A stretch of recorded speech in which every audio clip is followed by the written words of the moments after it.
नमस्कार दोस्तों, मैं अंकुर उपाध्याय स्वागत करता हूं आप सभी का आपके अपने YouTube channel share market analysis में। यहां आप सभी के साथ बात करने वाला हूं टाटा मोटर्स के स्टॉक के बारे में। टाटा मोटर्स का शेयर बीते एक महीने में काफी चर्चाओं में रहा है और इन्वेस्टर्स जिन्होंने बहुत मोटा पैसा बनाया टाटा मोटर्स में बीते 2 सालों में, उन्होंने लंबे समय बाद एक करेक्शन देखी, अच्छी खासी करेक्शन देखी और एक ऐसी करेक्शन देख रहे हैं जो रिकवर होने के लिए तैयार नहीं है जल्दबाजी में। तो ऐसे में 2 तरीके के सवाल हैं। पहला तो ये कि भाई साहब पैसा तो देखो बहुत अच्छा बन रहा है, क्या प्रॉफिट बुक कर लिया जाए अब। और दूसरा ये है कि टाटा पे अभी तो भरोसा है मुझे, टाटा मोटर्स पे। अब मेरे को सिर्फ ये पता करना है कि मेरे को कौन से लेवल से दोबारा एक्यूमुलेशन स्टार्ट करना है। दोनों ही जो क्वेश्चन है इन जो मैंने आपके साथ रखे हैं इनको डिस्कस करने की कोशिश करूंगा, आंसर देने की कोशिश करूंगा। एक एक करके सारी चीजें कवर करते हैं, शुरू करते हैं बिना किसी देरी के। सबसे पहले टाटा मोटर्स की बात करें तो आपको यह समझना जानना बहुत जरूरी है कि एक्चुअली में इसे टूट क्यों रहा है। ये इसलिए गिर रहा है क्योंकि कंपनी ने जो रिजल्ट्स पेश करे उसके बाद गाइडेंस हल्की वीक थी। कंपनी ने कहा कि फर्स्ट हाफ जो है फाइनेंशियल ईयर 25 का वो कमर्शियल व्हीकल्स के लिए थोड़ा वीक रह सकता है। वहां डिमांड थोड़ी कमर्शियल व्हीकल्स की कमजोर है, जिसकी वजह से कमर्शियल व्हीकल के कारोबार में हल्का प्रेशर रहेगा H1 में। H2 में वापस से डिमांड लौटेगी, ऐसा कंपनी की गाइडेंस में कंपनी ने गाइडेंस देते हुए कहा, जिसके बाद शेयर अगले दिन 10% क्रैश हुआ और अभी तक वो करेक्शन चली रही है। ऊपर 1065 का हाई है, अभी 960 पे ट्रेड कर रहा है, ऑलमोस्ट 105 रुपए नीचे ट्रेड कर रहा है स्टॉक। क्या करें क्या ना करें, तो देखिए आपको मैं बताना चाहूंगा 2, 3, 5 महीने तक थोड़ी दिक्कत रह सकती है। स्पेशली ये दिक्कत तब बढ़ सकती है जब Q1 के नंबर्स में भी कंपनी की गाइडेंस इसी प्रकार की आ जाएगी, कमर्शियल व्हीकल में दिक्कत है और अभी 3 महीने और चलेगी, तो थोड़ा और प्रेशर आएगा।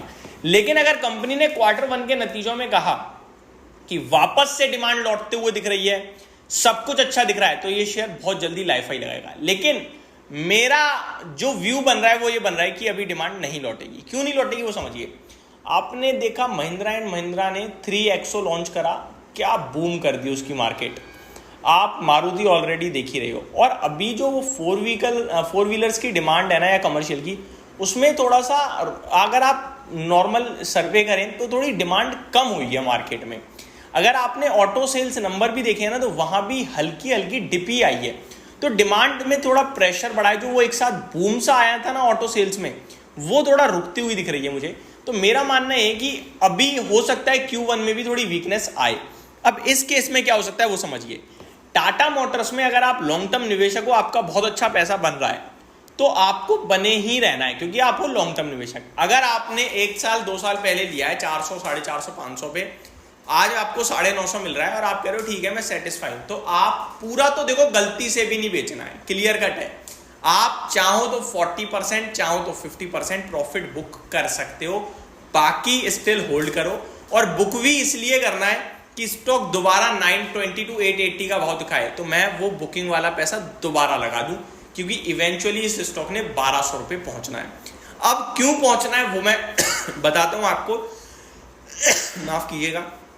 लेकिन उससे पहले ये आपके लिए जो लेवल दिया मैंने 900 880 वो कहां से दिया वो समझिए। स्टॉक ने वन साइडेड तेजी दिखाई थी और ऊपर में 1060 का हाई लगाया था, और जब स्टॉक में बड़ी तेजी बनी थी तो नीचे से बनी थी।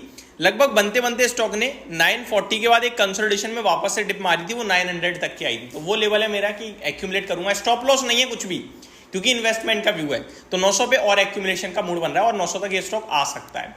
लेकिन बुक 40% ही करना है। स्टॉक मार्केट में बैठे हैं, मे भी नहीं आया तो अच्छा शेयर निकल जाएगा हाथ से, इसलिए पूरा नहीं बेचना। 40 या 50% आप बुक कर सकते हो। फ्रेश एंट्री कहाँ लें? फ्रेश एंट्री आपको 100 रुपये लगाने हैं, आप 30 रुपये यहाँ भी लगा सकते हो, कोई गलती नहीं है।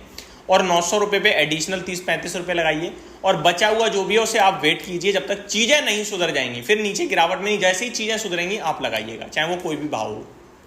अब आ जाता हूँ टारगेट जो 1200-1300 में दे रहा हूँ, किस बेस पे दे रहा हूँ, हवाबाजी तो नहीं कर रहा। तो मेरा बेस ये है, पहले तो टेक्निकल चार्ट स्ट्रक्चर बहुत स्ट्रांग है। दूसरी बात, कंपनी के व्हीकल्स की डिमांड है, चाहे वो JLR हो, चाहे वो टाटा पैसेंजर हो या टाटा EV हो। और कमर्शियल में कंपनी खुद ने कह ही दिया है, खराब गाइडेंस दे दिया H1 के लिए, लेकिन H2 के लिए पॉजिटिव है। और कमर्शियल में टाटा मोटर्स मार्केट लीडर है। अगर आप Q4 के भी नंबर देखेंगे तो प्रॉफिट के लिहाज से कोई कमी नहीं थी, दमदार नंबर थे। गाइडेंस खराब होने के चलते शेयर टूटा है, ना कि रिजल्ट्स के दम पर। तो ये सारी चीज़ें मुझे अच्छी लग रही हैं, जिसकी वजह से मुझे लगता है ऊपर जा सकता है।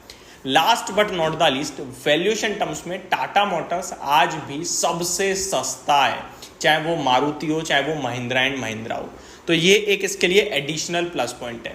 एक और प्लस पॉइंट लेके जाओगे तो इलेक्ट्रिक व्हीकल्स में 70 to 80% का मार्केट शेयर है। कुछ लोग कह रहे हैं टेस्ला आएगा तो दिक्कत होगी, डेफिनेटली दिक्कत होगी, लेकिन टेस्ला आएगा तो फिर मार्केट और गेन भी तो करेगा ईवी का, और उनके पास अगर वन एंड ओनली टेस्ला रह जाएगा तो दिक्कत है। तो उनको टाटा ग्रुप से भी चाहिए भाई साहब कंपटीशन बनाए रखने के लिए। बाकी सब धीरे धीरे ईवी ला ही रहे हैं, प्रॉब्लम डेफिनेटली बनेगी, लेकिन टाटा मोटर्स ऐसा नहीं खत्म, क्योंकि डिमांड में आ चुकी हैं इनकी गाड़ियाँ। लोग ज़्यादातर देखा देखी में जाते हैं, यार ये गाड़ी ठीक है, वो उसमें किसी की गाड़ी में बैठा उसके फीचर चले गए, अब मैं यही ले लेता हूँ, ऐसा बहुत होता है। तो मार्केट में ऑलरेडी टाटा बहुत हैवी कैप्चर कर चुका है और उसकी हाई डिमांड आ रही है, और टाटा ग्रुप पे सबको वैसे ही भरोसा रहता है, प्लस बिल्ड क्वालिटी बहुत स्ट्रॉन्ग आ रही है टाटा ग्रुप की गाड़ियों की। ये सारी चीज़ें मुझे लगता है जो टाटा ग्रुप की गाड़ियों को फोकस में बनाए रखेंगे। तो ये मेरी तरफ से आपके लिए एक शॉर्ट एंड सिंपल सी अपडेटेड वीडियो थी, होप आपको सारी चीज़ें समझ में आई होंगी। Thank you so much for watching this video, have a great day guys.